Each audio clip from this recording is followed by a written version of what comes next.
हरिओम। मैं योगाचार्य विष्णु भट्ट, योग नगरी ऋषिकेश। आज का टॉपिक है भ्रामरी प्राणायाम। मैं आज के टॉपिक में आपको बताऊंगा कि भ्रामरी प्राणायाम से हमारे शरीर पर क्या प्रभाव पड़ता है, विधि, सावधानी। मैं आपको भ्रामरी प्राणायाम करने की विधि बता देता हूं कि आप किस आसन में बैठकर इस प्राणायाम को कर सकते हैं। आप सुखासन में बैठ सकते हैं, आप पद्मासन लगा सकते हैं और आप वज्रासन में बैठकर इस अभ्यास को कर सकते हैं।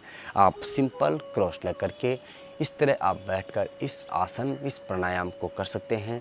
या आप अगर पद्मासन लगा सकते हैं तो राइट लेग को रखेंगे अपनी लेफ्ट थाई पर, दायां पैर को उठा के रखेंगे अपनी बाईं थाई जांघी के ऊपर और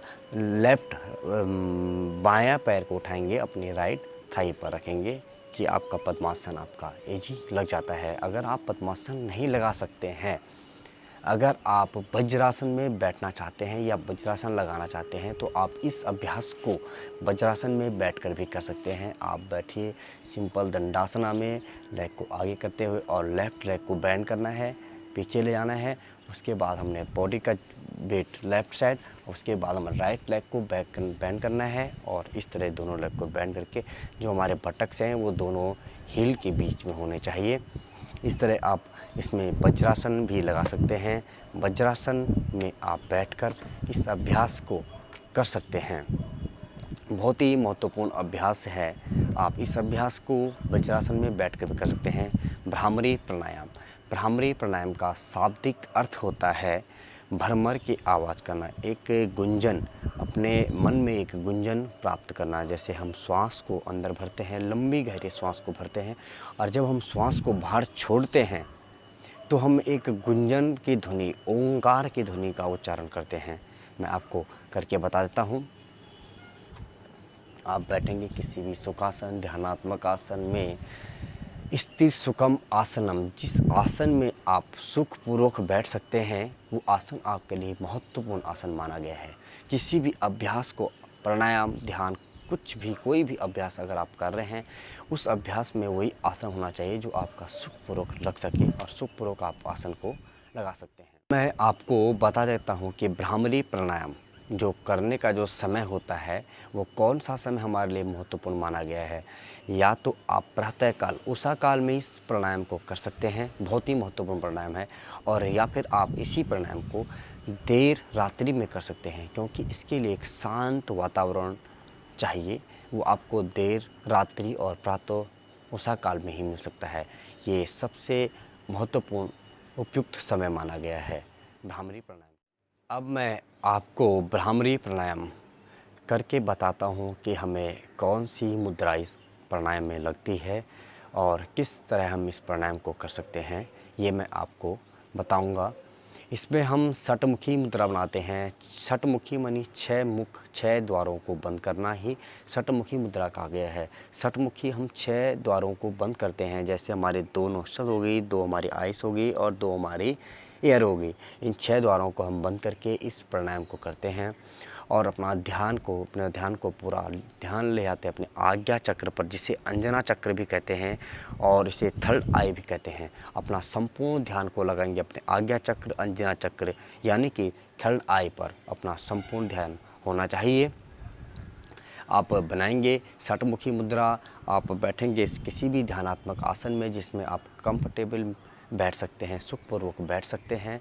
उसमें आप अपने हाथों को रखेंगे अपने घुटनों के ऊपर, 3 बार करेंगे लंबी गहरी श्वास और लंबी ही गहरी प्रश्वास। शरीर शीतल होना चाहिए, कमर गर्दन सीधी, हाथों को शरीर एकदम ढीला होना चाहिए। आंखें बंद, लेंगे लंबी गहरी श्वास, लंबी ही गहरी प्रश्वास, लंबी गहरी श्वास, लंबी ही गहरी प्रश्वास।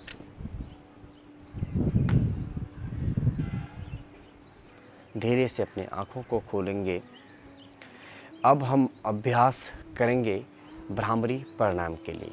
भ्रामरी प्राणायाम पे हमने अपने मन शरीर को शिथिल बनाया है। अब हम बनाएंगे षटमुखी मुद्रा।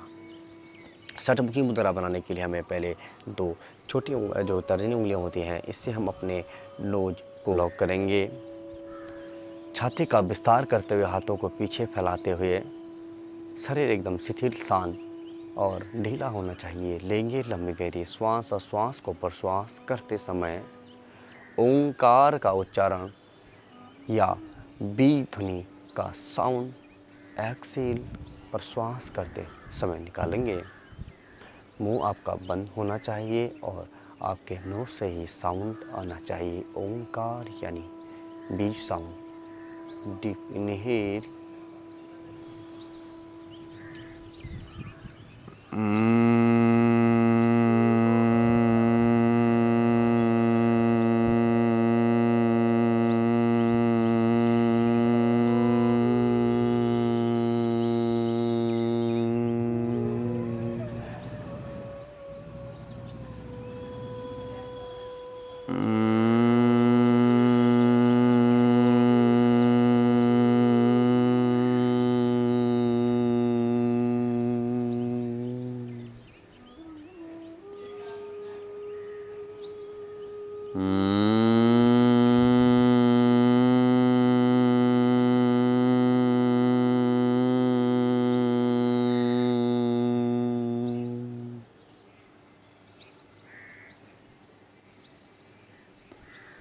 धीरे से अपने हाथों को रफ करेंगे, लगाएंगे अपने आँखों के ऊपर। अब अपने आँखों को खोलेंगे। अब मैं आपको भ्रामरी प्राणायाम के लाभ बता देता हूँ। यह प्राणायाम हमारे आज्ञा चक्र यानी कि अंजना चक्र यानी कि आज्ञा चक्र को प्रभावित करता है और हमारे पीनियल ग्लैंड पर इसका महत्वपूर्ण प्रभाव पड़ता है। चक्कर आने की समस्या में अगर आप भ्रामरी प्राणायाम करते हैं तो उनके लिए एक यह महत्वपूर्ण ही अभ्यास माना गया है। आँखों की रोशनी को बढ़ाता है और चेहरे की जो मांसपेशियां जो ढीली पड़ती हैं उनको ढीली पड़ने से रोकता है और चेहरे में एक ज्योति उत्पन्न करता है, एक चमक, एक लाइट हमारे फेस पर देता है। अगर आप इस प्राणायाम को दिन प्रतिदिन 10 से 15 बार करते हैं तो आपके लिए ये बहुत महत्वपूर्ण अभ्यास माना गया है।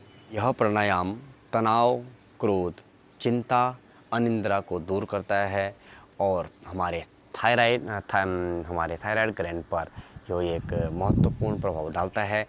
इससे हमारी वाणी में सुधार होती है और हमारे गले संबंधित रोगों को भी दूर करता है। भ्रामरी प्राणायाम तंत्रिका तंत्र यानी कि नर्वस सिस्टम को कम करते हुए हमारे मन को शांत और एकाग्र करने के लिए एक महत्वपूर्ण अभ्यास माना गया है।